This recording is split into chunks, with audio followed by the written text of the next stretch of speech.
WWE 2K22 is next on the WWE 2K series, so I figured before that on this video we go back and we check out the 10 highest rated wrestlers in the WWE 2K games series. And spoiler alert, it's very interesting to see how harsh 2K is with these ratings when we compare them to older SmackDown vs. Raw games. Hit those notifications and let's get into it.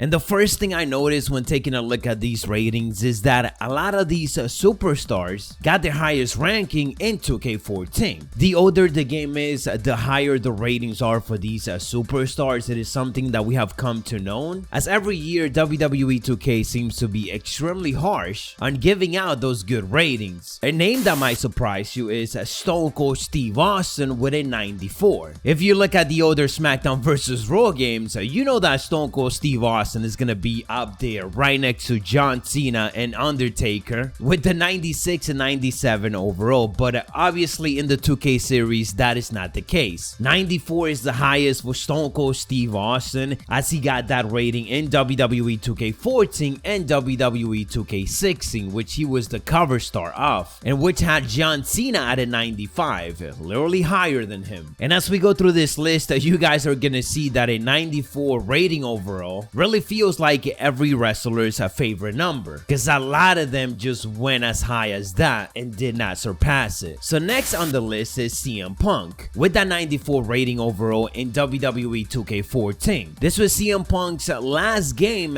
being in a WWE game while he was still employed with WWE. Obviously he was in 2K15, but he was gone from the company by the point that game came around, so you know that overall rating ended up taking a hit that year. Nonetheless, a 94 is well deserved by CM Punk, as this was a year when he was absolutely dominating WWE, being one of the top faces of the company. Of course, John Cena still ended up getting a higher rating because that is what John Cena does. At number 8, we got the best there is, the best there was, the best there ever will be, Bret Hart with a 94. So tying up CM Punk with his best ranking in a WWE 2K game. Once again emphasizing that with the newer games, getting those higher ratings for these superstars just became extremely harder. In newer games like WWE 2K19 and WWE 2K20, Bret Hart was only rated a 91. Surprisingly, on this list of superstars with 94 rating overall, we're talking about Hulk Hogan. And again, this was in 2K14, which is kind of wild because this was the game with 30 years of WrestleMania, which you will think that Hulk Hogan will probably be a 99 overall. Hulk Hogan here ties up with a lot of the superstars that we just discussed, and it only went downhill from there for the Hulkster, ultimately receiving a 92 rating in the last game, WWE 2K20. So he was a victim of those ratings dropping year by year. And last wrestler with a 94 overall, it is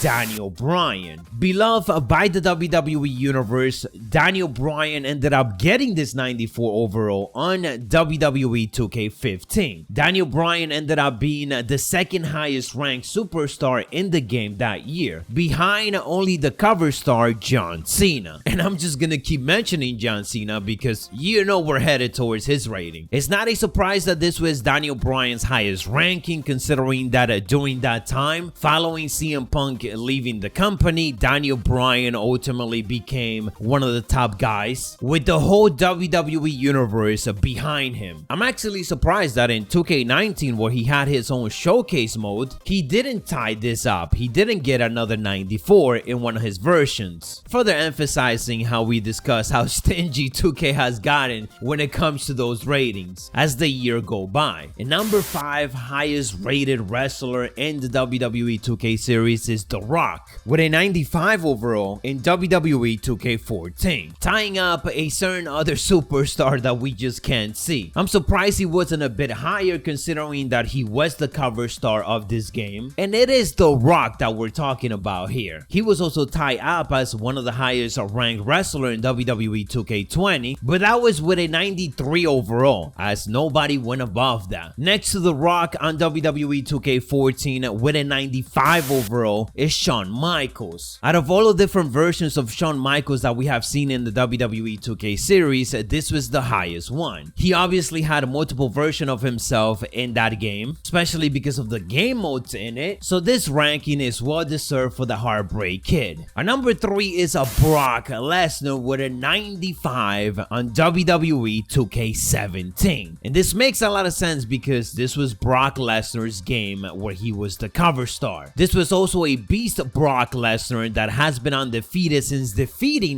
the streak of The Undertaker, so he was just carrying every single momentum possible. Brock Lesnar was also one of the highest rated superstars in 2K20, but that was with a 93, so not the highest of the series. Before we get into the next one, I do want to point out something a bit shocking, and I guess an honorable mention, and that is the fact that The Undertaker is nowhere to be found here. He is up there on the WWE 2K games, but he is not one of the most highly rated, as we can see. Whereas if this was SmackDown versus Raw, you know that any version of The Undertaker would have easily been on top with a 97 or a 98 overall. On number 2, we got the head of the table, the tribal chief Roman Reigns, with another 95, and that was in WWE 2K18. Roman is literally the highest rated superstar of the modern era in WWE 2K games, and this rating was a bit controversial as it put him right there with Stone Cold Steve Austin, The Rock, and Brock Lesnar. This was though at a time where, as you guys probably remember, WWE was pushing Roman Reigns at all costs, to the point where it became exhausting. But he couldn't get that number 1 spot on this list because the highest